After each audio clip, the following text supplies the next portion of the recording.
Bir mavi haykırış gibi okunur gözlerinden sinema. Renkli ekranlara tutunan oyunculuğun devir atlatır sevenlerine. Bir deli gençlik akar gözlerimizden. Tolga Savacı bir dönemin önde gelen isimlerinden biridir. Yeşilçam denilince akla gelen isimlerin başında yer alır. En popüler olduğu zamanda Yeşilçam sinemasının durağanlık yıllarıdır. Sinemadan televizyona geçiş dönemidir. Artık eskisi gibi Yeşilçam filmleri çekilmemektedir. Çekilen filmler gitgide azalır. Tolga Savacı'nın en büyük talihsizliği bu olur. Yavaş yavaş göz önünden kaybolur. Ta ki birkaç TV dizisinde onu görene dek. Tabi bunlar da tatmin edici roller değildir. Geçmişte yakışıklığıyla genç kızların rüyası olan Yıldız'a oyunculuğu neden bıraktığı sorulduğundaysa şu yanıtı verir. Yapılan adaletsizlikler beni geçmişte severek yaptığım oyunculuktan yavaş yavaş uzaklaştırdı der. Bu benden kaynaklanan bir ara değildi ama 17 yıldır sinema filmi, 5 yıldır da dizi yapmadığımda bir gerçek maalesef. Küskün değilim, daha da hırslandım der. Yıllar içinde kırgınlıklarım oldu. Cem Karaca'nın çok sevdiğim şarkısındaki şu sözler gibi: düştüm mapus damlarına, öğüt veren bol olur. Toplasam o öğütleri, buradan köye yol olur. Gerçekten de sıkıntın olunca akıl verenin çok olur ama icraatta yalnızsındır. Bir projede yeniden rol almak için senaryo yazdığını bile söyler. Son 2-3 yıldır televizyonda beni heyecanlandıran projeler seyretmeye başladım ve niye ben bir şey yapmıyorum diyerek hırslandım. Hatta bu yüzden de yazı konusunda çok beceriksiz olmama rağmen senaryo yazmaya bile başladım der. Aslında sanat hayatına hiç ara vermek istemediğini ama çok çabuk kenara konduğunu, bunda da yapımcılarla ilişkilerini sıkı tutmamasının etkili olduğunu belirtir. Sinemadan para kazanamayınca sıkıntıyı yaşamamak için başka çareler aramaya başlar. Eskiden sinema veya televizyon bu kadar ekonomik olanaklar sağlamadığı için ben de mecburen bir iş kurdum. Çünkü proje bekleyebilmek için ekonomik bağımsızlık gerekiyor.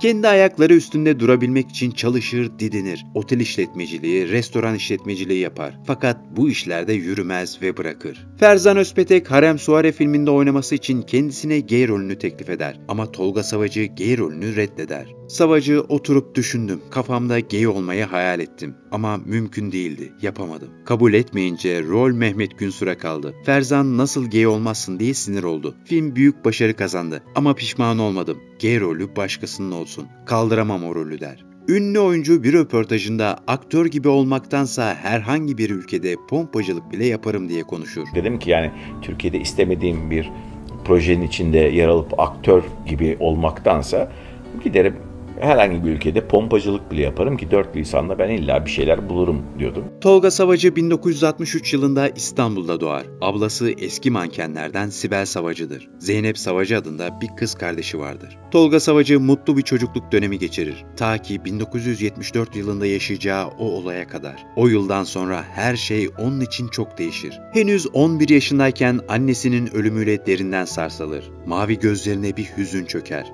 Bir anne özlemiyle bakar dünyaya. Dolduramaz hiç kimse annesinin yokluğunu. Annesinin ölümünün ardından babaannesiyle yaşamaya başlar. Babaannesi Tolga Savacı'ya ve 3 kardeşine çok iyi bakar. Onlarla yakından ilgilenir. Bir annenin yerini dolduramaz elbet. Fakat elinden gelenin fazlasıyla sevgiyle yapmaya çalışır. Tolga Savacı yaşamındaki manevi boşluğu okulla doldurmaya çalışır. Çok çalışır. Fransız Koleji'ni bitirir. Sonra uçak mühendisi olabilmek için yurt dışında okuma hayalleri kurar. Ama ailesinin karşı çıkması üzerine Türkiye'de kalır ve ekonomik özgürlüğünü kazanmak için mankenliğe başlar.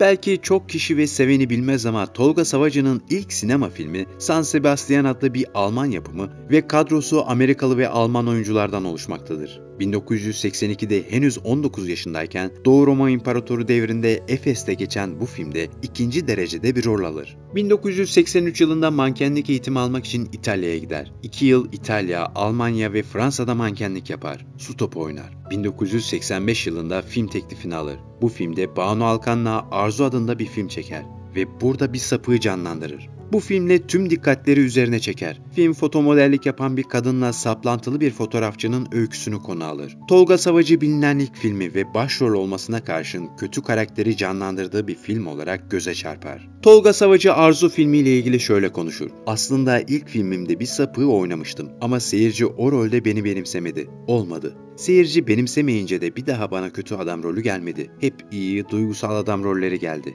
Fakat bu da benim için bir dezavantaj oluşturdu. Benim severek oynayacağım kötü adam rollerinde beni oynatmadılar. Tolga ona çok yumuşak kalır dediler. Çünkü 1980'li yıllarda yapımcılar daha önyargılıydı. Cesaret edemiyorlardı. Şimdiki yapımcılar daha cesur.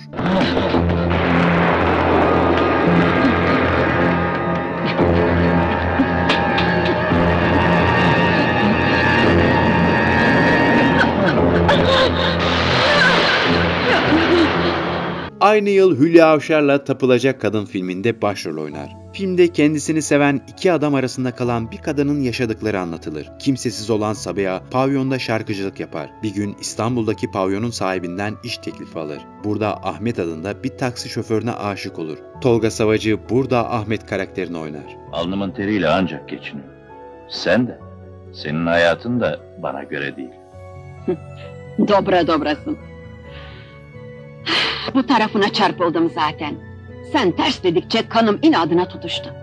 Bu filmde rüştünü ispatlayınca hemen aynı yıl Sekreter filminde oynar. Bu filmdeki sevişme sahneleriyle çok konuşulur. Sanki bir şey olacak da bu sihirli güzel rüya bozulacak gibi geliyor. Korkma. Seni seviyorum.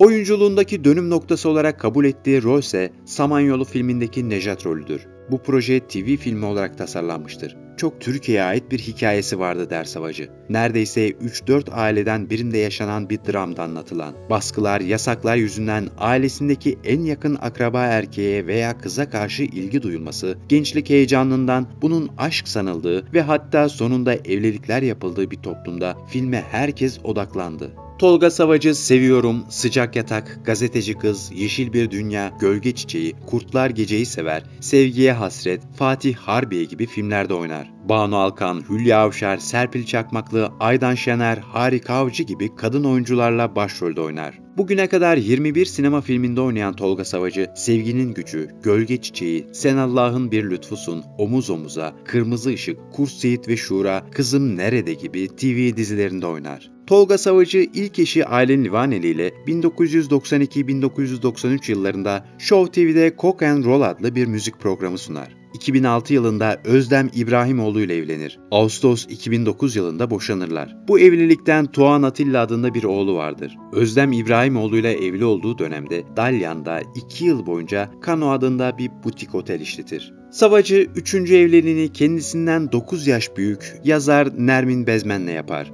Eşiyle birlikte Amerika'nın New Jersey eyaletine yerleşen Savacı, orada klasik otomobillerin bakımı üstüne çalışmalar yapmaya girişir. New Jersey'de klasik araçların yanında güncel araçların da mekanik tamiratlarını bizzat kendisinin başında olduğu bir ekiple yaptığını ifade eder. Türkiye'deki yaşanan değişimlerden sonra başka bir yerde sanata ve hayata devam etmenin belki bizim için daha doğru olacağını düşündük eşimle beraber. Ahmet'imle beraber ve öyle bir karar aldık. Birkaç ülke vardı kafamızda. Tabii Amerika'da burada yarı kurulu bir düzen de vardı. Hem yani birçok sebepten dolayı. Dolayısıyla Amerika'yı ilk başta denemek için karar verdik ve buraya geldik. Kendisinden 9 yaş büyük Nermin Bezmen'le evlenmesinin çok konuşulmasıyla ilgili beni zarafet çok etkiliyor. Nermin'in oturması, kalkması, hayata bakışı, yaşayışı beni çok heyecanlandırdı. Bir kadının çıtır olması onun hayatı dolu dolu yaşayabileceği manasına gelmiyor. O kadar genç bir kadının sadece ihtiyaçlarınızı karşılamak konusunda katkısı olabilir. Bakın ben hayatı çok güzel yaşadım. Geride hiçbir açlığım yok. Kadınlarla ilgili hiçbir şekilde merak ettiğim bir şey yok. Dolayısıyla genç birinin bana verebileceği heyecan da yok diye konuşur. Ama kendi neslindeki kadınların da sık sık kendini beğenmediğini dile getirdiğini söyler. Ben ünlü olmadan önce yani modelken daha çok popülerdim. Ünlü olunca bana yaklaşmaktan çekindiler. Çünkü kadınlar starlardan korkuyor diye konuşur. İlişkilerde yaş farkının önemli olduğunu düşünür. Uçurum boyutundaysa önemli. Erkeğin yaşı 65 iken 20 yaşındaki kızla beraber olmamalı. Ne kadar mutlu edebilir ki? En fazla 20 yaş. Türkiye'de erkek ve kadınların özgür yetişmediği için çarpık ilişkilerin ortaya çıktığını savunur. Deli gibi çalışmaya başlamış, hayatını güvence altına almış adamlar. Sonra bunlar 45 yaşında tam rahatladım derken dönüp bir bakıyorlar ve ama ben bugüne kadar yaşamadım diyorlar. Benim arkadaş çevremde de dolu bunlar. Sonra bir bakıyorum bir anda hayatları değişiyor. Hiç binmedikleri arabalara biniyorlar. Çıtır kız arkadaşlar ediniyorlar. Çünkü geçmişten cinsel açlık var. Dediğim gibi bende o açlık hiç yok ama ben onların hep bedelini ödedim der. Sinemadan para kazanamayacağını gören Tolga Savacı yokluk çekmemek için, iş hayatını sürdürmek için başka iş arayışlarına girer. Savacı 2005 yılında Dalyan'a yerleştim ve bir otel işletmeye başladım. Bu sefer de insanlar Tolga her şeyi bıraktı ve Dalyan'a yerleşti dediler. Halbuki sadece 1,5 saatte İstanbul'da oluyordum ve teklif bekliyordum. Bu arada evlendim ve bir oğlum oldu. Otelcilik çocukla beraber yapılacak bir iş değildi. Benim de bir karar almam gerekti. Ya sevdiğim tüm işleri bırakacak ve sadece otelle ilgilenecektim ya da İstanbul'a dönüp kendi bildiğim işleri yani oyunculuk yapacaktım. Biz de döndük. Anlayacağınız benim için hep bıraktı gitti diye bir kanı var. Hatta beni hala güneyde zannedenler var. Ama ben kopmayı asla istemedim ve düşünmedim. Tolga Savacı daha sonra ablası Sibel Savacı'nın sahibi olduğu Kadıköy Bahariye Caddesi'ndeki Ala restoranda çalışmaya başlar. Restoranın mutfağından işletmesine kadar her şeyle ilgilenen Tolga Savacı kimi zaman önlü giyinip yemek yapar. 70'li yılların olumsuz etkilerini silmek hiç kolay olmaz ama bunu başardıklarını ifade eder. Biz maalesef ki Yeşilçam'ın artık kasetlere hapsolmuş 80'li yıllarında Türk sinemasında bulunduk der. O dönem küçük bütçelerle, sınırlı sayıda ekiplerle başarılı işlere imza attıklarını söyler. Günümüzde bu işler artık onlarca kişilik çalışanlarla yürümektedir. Günümüzde sinema sisteminde birçok şey değişmiştir. Tolga Savacı halk değil ama sektör unutur. Yapımcılar bugün kim popülerse onu sonuna kadar kullanmaya çalışıyor. Çünkü herkes yaptığı yatırımdan maksimum gelir elde etmek istiyor der. 80'li yılların en popüler jönü sizken şimdi başka isimler jön olarak geçiyor. Bu üzücü mü sorusuna Tolga Savacı, hayır çünkü jön Fransızca bir kelimedir ve anlamı genç demektir. Ben yaşlı değilim ama artık genç de değilim. Olgun bir erkeğim. Dolayısıyla benim hala saçlarımı boyatıp jön oynamaya çalışmam abesle iştikal olur. Şimdiki jönler Kenan İmirzalıoğlu ve Kıvanç Tatlıtuğ. Her ikisi de çok başarılı. Gümbür gümbür götürüyorlar şeklinde cevap verir. Kıvanç Tatlıtuğ'un kendisine benzetilmesi hakkındaysa, gerçi o sarışın ama o da benim gibi temiz yüzlü. Fakat bana daha masum, daha naif roller geliyordu. Kıvanç'ın Aşk-ı Memnu'daki rolü pek naif bir rol değildi der. Ben çok da beyefendi değilim. Birileri benim hakkımı yerken boynum bükük asla beklemedim hayatım boyunca der. Yeni bir dizi ve sinema filmi için heyecanlandığını söyler. Her sanatçının hayali bir projeye başlarken ses getirmesidir diyerek yeni proje beklentisi olduğunu vurgular. Tolga Savacı Türkiye'de sanat üzerindeki baskı ile ilgili Türkiye'de sanata uzun zamandır baskı var ve sanatçıya müdahale öyle bir boyuta gelmiş durumda ki dizilerdeki kılık kıyafetten neyi nasıl göstermesi gerektiğini söyleyen yöneticiler olmuş. Ve o insanlar sanatçılara sınırsız müdahale etme hakkı görüyor kendinde. Yönetici ve politikacının isteği olur duruma gelince sanat gelişemiyor der. Sinemaya ilk başladığımda 12 Eylül darbesi sonrasında bir sansür heyeti vardı. Onlar bile bu kadar karışmıyordu sözlerini ekler. Tolga Savacı bir tiyatro oyununda Pir Sultan Abdal'ın hayatını canlandırır. Oyunu tüm duygu yüküyle oynar. İçini yakan sahnenin Pir Sultan Abdal'ın recmi yoluyla idam sahnesidir.